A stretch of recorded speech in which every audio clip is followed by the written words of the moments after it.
Greetings all, welcome back to the Doki Purist mod. Let's just continue straight away, because why the hell not? Sayori brings me a dinner that she made herself, and the two of us eat in silence. Once we're done eating, she wishes me a good night and returns home after promising to come back tomorrow. Somehow, having someone take care of you makes me feel really nice. But there could be another reason why I feel so warm inside of me when I think about her, and how she came to take care of me. Could it be because of her and not just her gesture of kindness? Ooh, it's getting spicy now. I fail to find an answer before I fall asleep again. Good morning, sleepyhead. A young woman's voice breaks me out of my sleep. It's Sayori, isn't it? I open my eyes to see Sayori standing over my bed holding a steaming hot cup of tea in her hands. I feel a faint smile creep up on my face upon seeing her. Morning. Well, it's technically afternoon, but you look so peaceful in your sleep that I couldn't bring myself to wake you up. Oh, see, you've been watching me sleep. That's normal. She puts the cup of tea down on my nightstand and feels my forehead. How are you feeling? I try to reply, but my cough is still pretty violent. Sayori sighs deeply, clearly disappointed with herself. I was hoping you'd feel better. I do. It just takes a while to recover. I look directly at her. How about you, Sayori? She smiles a radiant smile. I told you yesterday, don't worry about me. I'm tougher than I look. Besides, I'm here because I want to take care of you. She mutters the last line to herself, her voice sounding more distant as she does. Oh, whoops, that was, not the right tone. Sayori? She notices the concern in my voice and shakes it off. It's nothing. I was just talking to myself is all. I guess I'm weird like that. I think it's kinda cute. She takes her hand off my forehead and backs away. Is it just my imagination, or does she tense up for a few seconds after I call her cute? Anyway, I figure that since it's already past noon that I should wake you up. It won't do you any good if you sleep the entire day anyway. Her expression darkens. I speak from personal experience after all. Oh, that just got dark real quick. Sayori is acting weird. Could this be her depression acting up again? Sayori, is something wrong? She shakes her head and smiles brightly. No, it's nothing. I just feel a little tired, I guess. Come to think of it, I did read that people suffering from depression often have sleep issues. I think I should feel well enough to get up. You can go home if you want to rest. No, please don't. Ah, I hate that freaking face. It's not that I don't like her, it's just that it's so sad. I feel so sorry for her. The desperation and fear in her voice is enough to make me flinch. Oh god. Oh, I can only imagine how that would sound. Ah! And not with my disgusting, stupid Sayori voice, like a proper girly, typical anime girl voice, I guess. She tries to smile, but I can tell from her eyes that she's scared of something. Sayori, please tell me what's wrong. Nothing's wrong. Everything's all good. Sayori? She clenches her fists. Please, Thomas, Just focus on your own recovery, okay? You worrying about me makes me feel really uncomfortable. I want to help others, but please, don't worry about me. I shake my head and tell her that I can't do that. Well, why? It should be easy enough. You can just continue doing like you've always done. It's not that simple. A friendship is a mutual relationship. Upon hearing the words mutual relationship, Sayori seems to hesitate for a second. However, she regains her composure almost instantly and takes the cup of tea in both her hands. Anyway, just drink this up. I made it less intense than yesterday. And please, don't tell me to leave. I sigh. Sure, I mean, I only said that out of concern since you seem tired. She falls silent and makes it clear she won't reply until I drink the herbal tea she brewed. With a sinking feeling of defeat, I put the cup to my lips and slowly make small gulps to drink up the steaming hot tea. Just like Sayori said, it's less intense. I feel revitalized, that's it, as soon as it flows into my stomach. Sayori takes my cup, but instead of leaving the room, she sits down on the chair near my bed. Thomas, are you afraid of being left behind? Being all alone in the world? Huh? No, never mind. Forget I said anything. It must be really tired if I'm rambling stuff like this right now. No, it's a perfectly legit question. I was just put off by how sudden it was. To be honest, I guess I haven't given it much thought.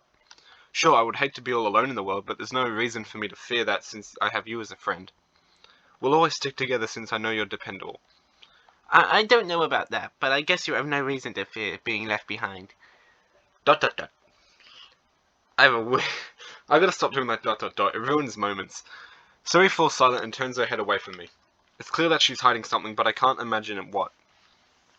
Sayori, did something happen? It's nothing. You don't have to worry about it. Just forget I said anything. It's nothing you need to worry about right now. Your recovery is more important. I'm an idiot for even bringing that up now. Judging from her voice, she's trying to fight back her tears. She gets up from the chair and starts leaving, still wearing a bright smile on her face. Oh, that's frigging sad. I won't allow this. Sorry, wait. I gather my strength and get out of bed. Thomas, no, get back. You're still too weak. I ignore her and walk up to her. She shows no sign of running away. She only stands and looks at me with a bewildered expression on her face. Oh god, I'm getting thirsty. Before she can back off, I put my arms around her. Thomas? You big dummy. Tears start rolling down her face. You know you can trust me. I mean, you've already told me about your depression. She wipes her tears away and looks at me with a calm, serious look on her face. Thomas, please let go of me. You shouldn't waste your time trying to help me solve my own issues. That is very sad, actually. That is very sad. Her voice is unusually sharp and harsh. That makes it even sadder. Despite this, I defiantly shake my head. I won't do that, Sarah. I turn my head away and let out a violent cough before continuing. Like family to me, maybe even more. Sarah. I'm hungry. If you can stay out of bed, it means we can go downstairs and eat. Okay, but I want you to tell me what's wrong. She nods silently. Okay, but I'm warning you, it's not a happy story. Oh god, I'm not gonna cry again on camera. Well, voice, that is, I guess. I'm not crying on an MP3 file here, pretty much. I'm not doing that again. That's fine by me. If anything, at least sharing it with someone is better than keeping it all to yourself, especially if it's something that bothers you. Isn't that what friends are for? She doesn't reply and merely pushes me away before going downstairs. Ouch, my heart. That really hurt. After making sure she can't see me anymore, I quickly change out of my pajamas and into my casual clothes. What's so bad if she sees you? And then head downstairs, my heart pounding for some reason. As soon as I enter my kitchen, I see Sarah sitting by the table. I see fresh slices of bread and 2 boiled eggs lying nearby. Sarah must have bought and prepared them while I was out cold. Yeah, I forgot how good this mod was. I haven't played this mod in years. I'm just remembering all the great stuff about this mod. It's really good. It's a masterpiece. Her expression is solemn and distant as it seems, like she's lost in thought. She doesn't even notice me until I call her out. First, let's eat. You need to regain the energy you lost. Alright. Did you prepare for all this? Prepare all this? Yes, I wanted to make breakfast for you. Feeling touched by her kindness, I quickly dig in and true to her word, I feel my strength returning. Despite my illness, my appetite seems to be unaffected. It's only when I finish eating that I notice Sayori hasn't even touched her share, and has been staring at me with curious expression on her face this whole time. Not hungry? It's fine. I don't really feel like eating now. Don't worry. Well, I guess there's no way you'll let me go without learning why I fear abandonment, huh? I shake my head. I'm here for you, Sayori. If you're unhappy and I know it, how can you expect me to be happy? You're too kind to me. I don't deserve that. She closes her eyes and sighs. She begins her tale. As she does, her voice sounds cold and emotionless, as if she's reading out a script without putting much thought into words. As you know, I've always put others before myself. It's mainly because of my personal beliefs. I don't want to be selfish and hurt others, even if the selfish way seems to be the best way to survive. As I grew up, I had to see so many people perform selfish actions just to make themselves happy. In kindergarten, one of my friends wanted a doll another girl had, so she stole it from her when the girl wasn't watching. I knew what she did, but I kept silent not to betray my friend. I acted selfish because I didn't want to lose someone who was precious to me at the time. Eventually my friend pinned the blame on me to avoid getting into trouble. What a jerk! That is real. The girl she stole from hated me for it, and I could feel how much she hated me. Ever since then, I promised myself that I'd do everything I could to make others around me happy no matter what. She falls silent, tears start rolling down her face. Oh god.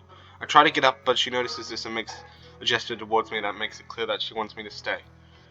After a few sobs, she regains her composure and continues her tale. At the age when children attend elementary school, they become selfish. Tell me about it. Thanks, Sayori. You get me. The other kids in my class noticed I couldn't do anything to defend myself since I'd been hurting them physically or emotionally. So they started to force me to do various favors for them. Oh, why did you do it, Sayori? I did as they told me since I wanted to make everyone happy. Oh, you're too sweet, goddammit. I hate people that use people's kindness. One of them, a boy in my class. Oh no. Oh, I just remembered what happened. I hate this story. It actually made me cry when I first read it. Seemed to genuinely care about me. He always defended me whenever they lashed out at me if I disappointed them. Eventually, I guess I got a crush on him and devoted myself to making him happy. I would buy him sweets after school and even do his homework in his stead. In his stead? Huh? No matter how much it tired me out. Oh god. All of them, all to make him happy, since I was secretly selfishly hoping that he would like me back. It was only after 4 years that I found out he only used me. I knew it. I hate this. I get way too emotional in games, and I hate this. He never valued me as a person, and once I started to show clear signs of exhaustion, he started to mock me and call me weak and useless. What an actual dick! I shouldn't really swear. I try not to swear, but I mean, come on. That is I know it's fake, but this is such a... I hate people like that. That is like my biggest, loathe in this entire world. He spread horrible rumors when I wasn't looking, and slowly but surely destroyed my reputation to the point where I feared going back to school every day. Actual... Even after I learned what he did behind my back, I couldn't hate him. When he asked me for forgiveness, I forgave him immediately. Oh no, Sayori, don't. Don't do that. Jeez, what an asshole. Sayori smiles bitterly and bites her lip. If only he was the only one, and if only the story ended here. One day he announced to me that he got a girlfriend, and who'd have thought it was the same girl whose stole had been stolen. Oh my god, I forgot about that part. Oh god. Oh, that's awful. The two of them ganged up on me. Oh, This is actually really sad. Oh my god. This is so much sadder than I remember. tell me such awful things. How I'm nothing more than a tool. How I don't deserve friends and love. How I'm worthless. I'm not crying, you're crying. Shut up. I'm not tearing up a little bit. They were so persistent. I started to believe them, and still do. After all, this is my fault. If I hadn't been so selfish in my desire to make others happy, then maybe... That's not selfish, Sayori. Maybe... She breaks down into a series of hysterical sobs. I walk over to her and hug her, letting her cry into me. Dude, I wouldn't really kiss her. Maybe I'd kiss her forehead. I wouldn't kiss her on the lips. That's a bit weird when she's going through that right now. But yeah, I would do the same. I would just hug her and never let go, pretty much. Sayori, listen to me. I won't abandon you. I'm not like those assholes. Yeah, I know, I said assholes, but I'm Australian. I get confused. Shut up. It's asshole to me because I'm Australian. I value you as a person, not for what you do, but for who you are. But I'm so scared. What happened to my voice all of a sudden? It sounds so different. What if you end up finding someone better? There really isn't any question of me finding someone better. You know why? Because you are the best. Even if I did get other friends, I would never abandon you like that. As for you thinking you're worthless, you're not. Definitely not. You're worth so much to me, and you're much better than you think you are. Isn't the fact that I'm standing here with you proof of that fact? If I haven't abandoned you when you're at your lowest point, you don't have to worry about me abandoning you in the future. Besides, as someone who's been abandoned by several friends and treated like a walking joke for most of his life, I know how you feel. I feel like grip tightened for a while. I just let her sob into me while I gently stroke her. Eventually, she calms down and sighs. I'm sorry you had to see that. I don't mind. I'm happy. Now that I know more about you, Sayori, I'm happy you're my friend. And helping you makes me happy as well. I don't know if it's just my imagination or not, but she feels warmer all of a sudden. Thank you. You have no idea how much that means to me. Just know that you're not alone anymore. You don't have to face all your inner demons alone. I see your bright smile return. Aw. Okay, I trust you. How weird. What's up? This warmth I feel. I feel oddly relieved at having told you. I'm glad you're feeling better. Hey, that's my line. Don't forget, I came here to take care of you, not the other way around. How could I ever forget? But you can talk to me anytime, Sayori, no matter how big or small the problem is. If you have concerns, you know I'm there for you, like you are for me. I know, and I appreciate that so much. But I'm still afraid I don't want to be a burden. You were never a burden to me. Since we're in the mood of confessing awkward things, I guess I shall mention that without you in my life, I'd be completely alone. Nobody else takes me seriously. I doubt even my parents see me as anything more than a big doofus. But you always take me so seriously, and always treat me with respect. I owe you a lot more than I let on, you know. You're too kind. Hey, let's just end this now. I feel like my heart is going to burst if we don't change the topic soon enough. Alright, what do you want to do? Please, let me go back to taking care of you. I really enjoy it. I love the feeling of being useful to you. That's not kinky at all. No. Oh god, I just ruined the moment again, for God's sake. I let out a dejected sigh. Okay, fine. As I get up and I'm about to leave for my room, she calls out to me. Also, Thomas? She smiles at me. Thanks again. Talking to you always makes me feel so happy. Oh, I love that face. Now that face I love. That is like the opposite end of the spectrum for my favourite Sayori expressions. I merely smile in response and head upstairs. The rest of the days goes without any drama. Sayori takes care of me, and even before the day is over, I can already feel my illness steadily getting weaker. I switch those words around. Despite the comfort, however, there's a tension between us that wasn't there yesterday. Kiss each other, damn it! I can't stop thinking about what she told me. Neither could I. Seriously, that stuck with me for about a month after I played that story. It's so well told and so sad. When she finally goes home, it's way past midnight, and as I'm about to go to sleep, I realize that I've been a terrible friend to her. I never really paid attention to how much she was really suffering. Sayori, before the darkness of sleep overwhelms me, I promise myself that I'd tell her how I feel about her tomorrow. I open my eyes to see the morning sunlight shining through my curtains. Sayori's caretaking seems to have worked wonders on me, since I don't even need to check my fever to know that while it's not gone yet, it's significantly weaker.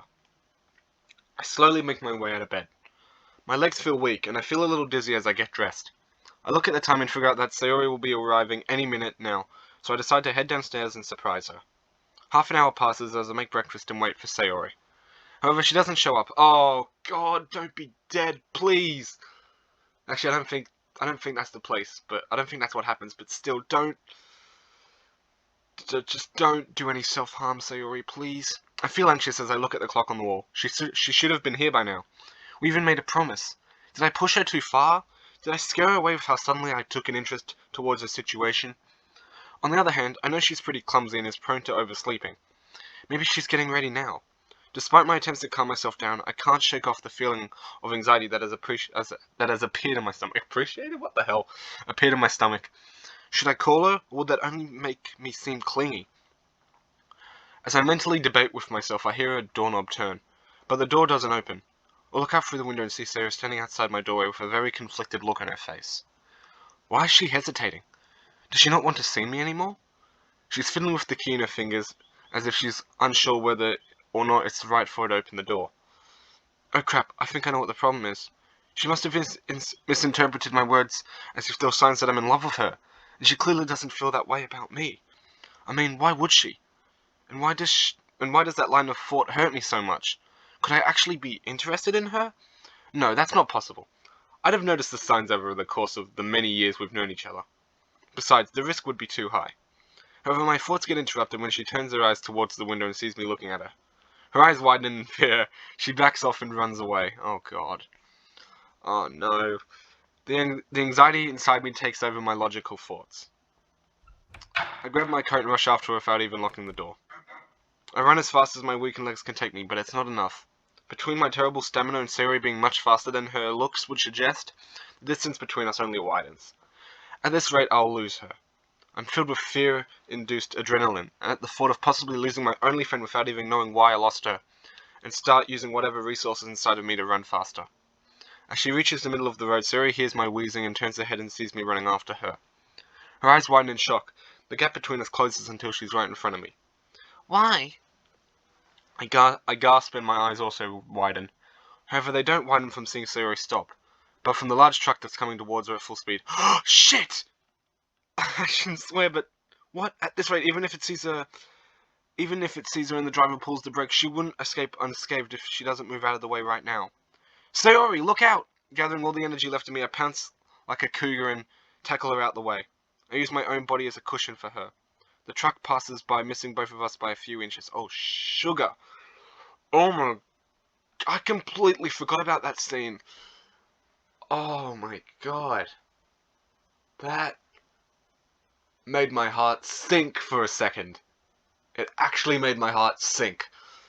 I slowly opened my eyes to see Sarah lying on top of me. Ooh, kinky! She's conscious and unhurt, but still shocked. Upon realizing we're both she gets off me without saying a single word. She tries to run away again, but I grab her hand and shake my head. Please don't run away. She says nothing, but her expression tells me that she won't resist anymore. Let's go somewhere less dangerous. Her whole body trembles, as does mine. I'm not surprised. I wouldn't be able to move, to be honest. I actually wouldn't be able to save Sarah if I was in that situation. I wouldn't have it in me. Like, I'd be frozen with fear. I have never been more terrified in my entire life. For a second there, I thought I had permanently lost my only friend. When we're next to her house, I stop and let go of her hand. Siri, what happened? Why did you run away like that? You could have been killed. Do you have any idea how scared I was? I'm sorry. It's just, I don't know how to act after what you said yesterday. How am I worth so much to you? It scares me. I'm not used to it, and I don't want people to care about and value me, but at the same time, I'm more afraid of losing you than I am of dying. I grab her by the shoulders and look her right in the eyes. Why are you so afraid of losing me when I've told you time and time again that you won't lose me? Please don't be afraid to tell me.